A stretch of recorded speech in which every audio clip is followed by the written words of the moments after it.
एक भक्त सदैव ये जानकर विश्राम करे कि कोई है जो सदैव उसका ध्यान रखता है।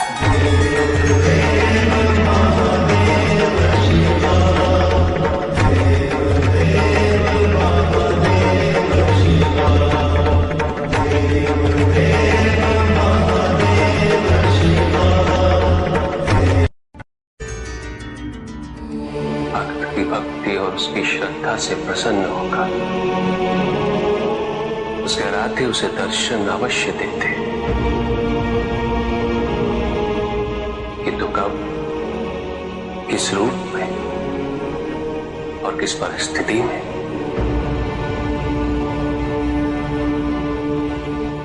इसका पूर्व ज्ञान होना भक्त के लिए संभव नहीं होता। जब जब भक्त भगवान का ध्यान करता है, तब तब भगवान भक्त का ध्यान रखते हैं।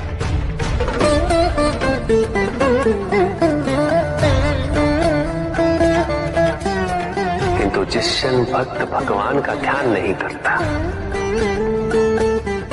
तब भी भगवान भक्त का ध्यान रखते हैं। इसलिए तुम्हारा ये कथन उचित है नंदी। मैं व्यस्त हूं और मैं चिरंतन काल से लेके चिरकाल तक व्यस्त रहूंगा। प्रत्येक क्षण प्रत्येक भक्त का ध्यान रखते हैं।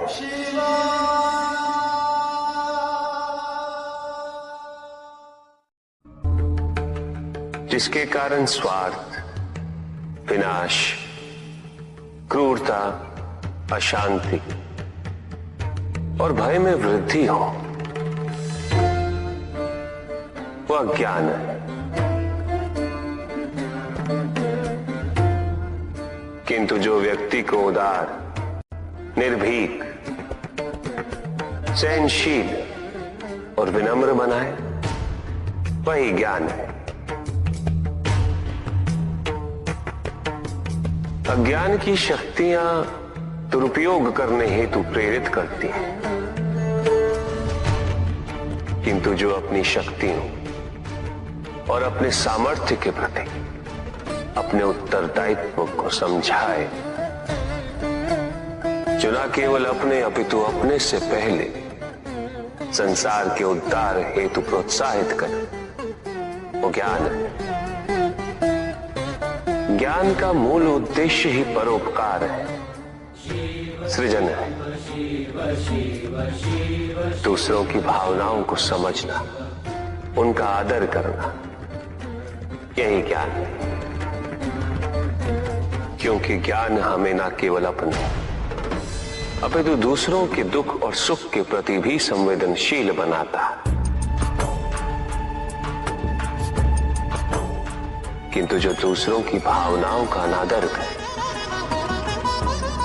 उसे ज्ञान की श्रेणी में कैसे रखा जा सकता है? अज्ञान के कारण व्यक्ति सांसारिकता में बंधता जाता है, मोह माया में उलझता जाता है।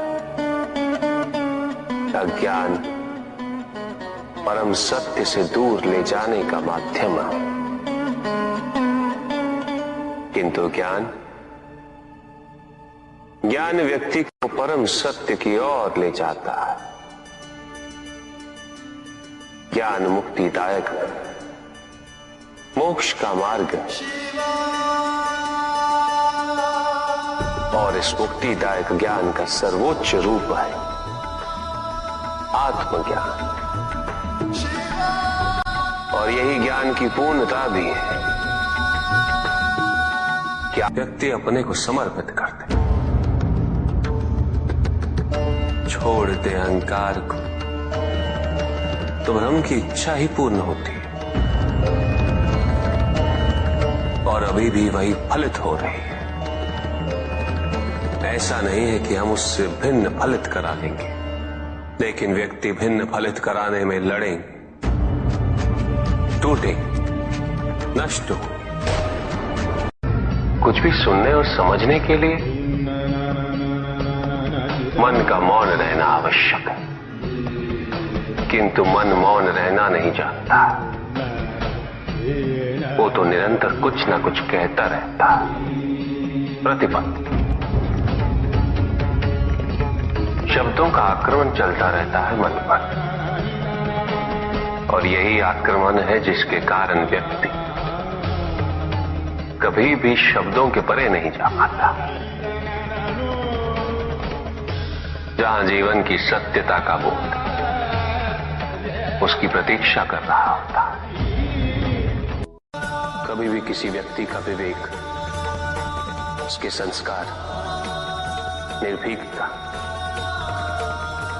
तथा उसके आचरण की परिपक्वता को परखना हो तो उसे शक्तियों से सुसज्जित करता हूं, पदाधिकार सौंपता हूं, परिणाम स्पष्ट हो जाएगा। प्रभु, यदि आप स्वयं यहाँ कैलाश में उपस्थित हैं, तो प्रतिदिन का संध्या काल पूजन आपके समक्ष क्यों नहीं होता है? पूजित का साक्षात सामने होना मन को भटकने नहीं देता, किंतु जो सच्चे भक्त हैं, भगवान तो उनके मन में, उनके हृदय में निवास करते हैं। जिनके हृदय में श्रद्धा है, उनके लिए पूजा करने हेतु अपने आराध्य का साक्षात सामने होना अनिवार्य नहीं।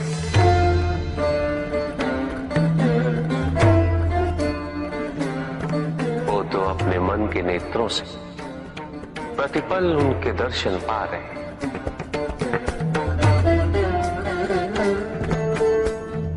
उनकी प्रत्येक अनुभूति में भगवान है।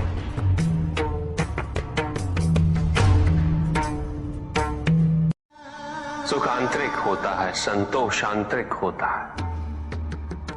उन्हें बाहरी तत्वों से रेखांकित और परिभाषित नहीं किया जा सकता, आकार से नहीं पाया जा सकता।